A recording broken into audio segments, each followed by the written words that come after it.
Vida de São Lázaro, Santa Marta e Santa Maria Madalena, por Ana Catarina Emerick. 3 ou 4 anos depois da morte de Jesus, os judeus prenderam Lázaro, Santa Marta e Santa Maria Madalena e abandonaram-nos numa pequena embarcação que já fazia água e sem remos nem vela. No alto mar, puseram na mesma barca os discípulos Maximino, um cego de nascença curado por Jesus, de nome Cheliônio, e 2 meninas. No auxílio de Deus, escaparam da morte, pois a barquinha foi impelida sobre o mar com velocidade sobrenatural e aportou à costa meridional da França, perto da cidade que hoje se chama Marsella. Quando chegaram a esta cidade, estava o povo justamente a celebrar uma festa idólatra.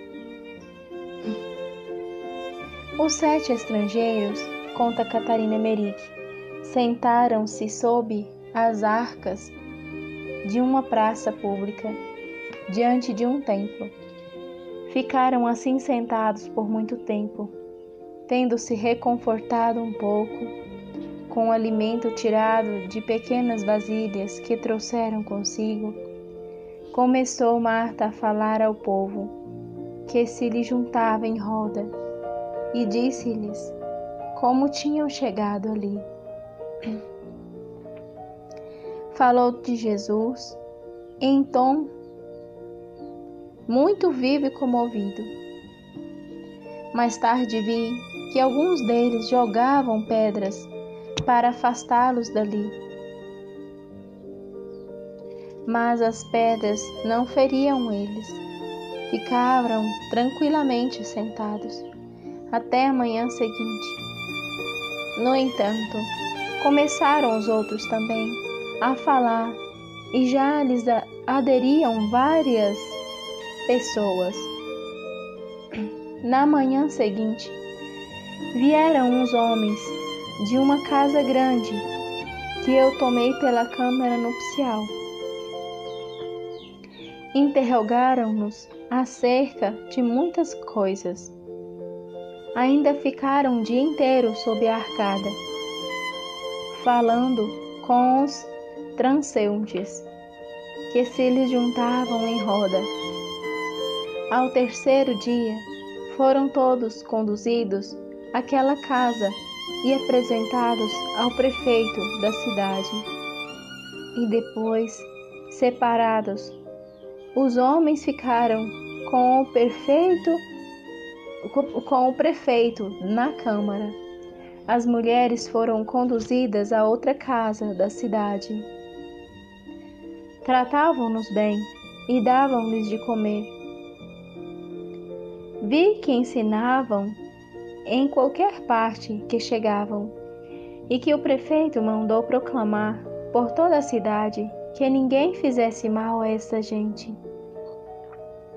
Dentro em pouco, muitos pediram o santo batismo.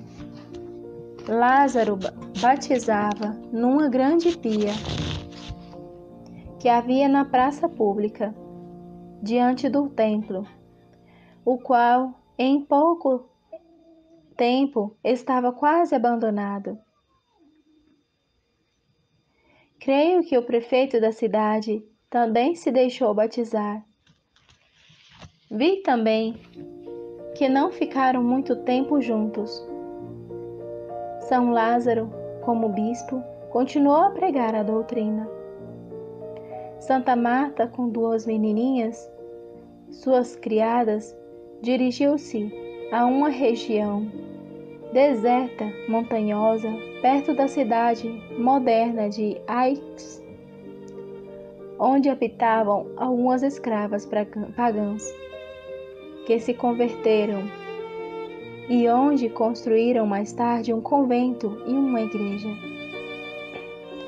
Havia, porém, no rio daquela região, um monstro que dava grandes prejuízos.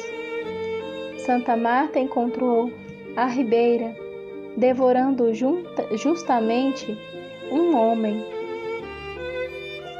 Ela venceu o monstro, lançando-lhe o cinto em roda do pescoço, em nome de Jesus, e estrangulou-o, e o povo, acorrendo, acabou de matá-lo. Marta pregava o Evangelho muitas vezes diante de grande multidão do povo, na campina e à margem do rio. Costumava para isso construir um púlpito de pedras com auxílio das companheiras. Colocavam as pedras em forma de escada. Por dentro era como uma abóbada.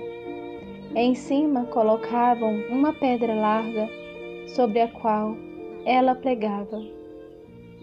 Ela sabia fazer esta construção melhor do que pedreiro, pois era muito ativa e empreendedora. Uma vez estava ensinando sobre o tal montão de pedras, à margem do rio, quando um jovem tentou atravessar o rio a nado para ouvir. A corrente, porém, levou-o e ele morreu afogado. Injuriaram-na, por isso, os habitantes da região, acusando-a também de ter convertido aquelas escravas. Tendo o pai do rapaz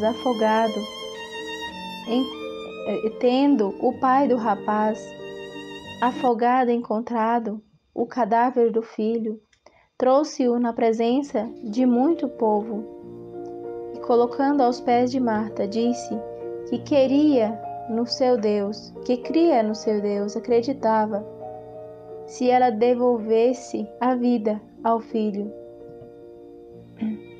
Vi que Marta ordenou ao cadáver, em nome de Jesus, que voltasse à vida e que se levantou, vivo.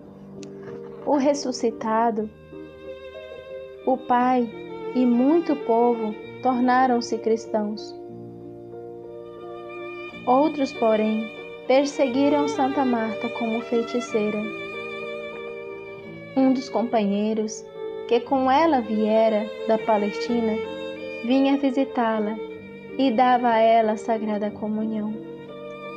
Santa Marta trabalhava e ensinava, convertendo a muitos. Quando Santa Maria Madalena se separou de Marta, retirou-se sozinha para uma região deserta, bem longínqua, onde vivia numa gruta. Maximino ia às vezes lá, encontrando-a em meio caminho, para dar-lhe a Sagrada Comunhão. Morreu pouco antes de Marta e foi também sepultado no convento de Santa Marta. Sobre a gruta construiu Maximino uma igreja. São Lázaro, Santa Marta e Santa Maria Madalena, rogai por nós.